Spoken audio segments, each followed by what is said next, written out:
Doctor Bhimrao Ambedkar धर्म के बारे में कहते हैं कि मैं ऐसे धर्म को मानता हूँ जो धर्म स्वतंत्रता, समानता और भाईचारे की शिक्षा देता हो।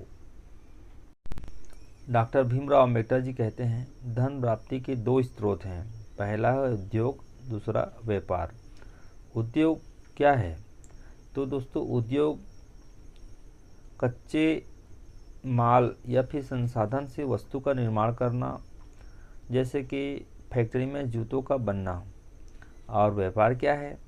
दोस्तों व्यापार वस्तु का क्रय विक्रय करना, खरीदना और बेचना, जैसे कि जूता को खरीदना या बेचना, यह जो है आपका व्यापार कहलाएगा। तो धन प्राप्ति के दो स्रोत हैं, उद्योग या व्यापार।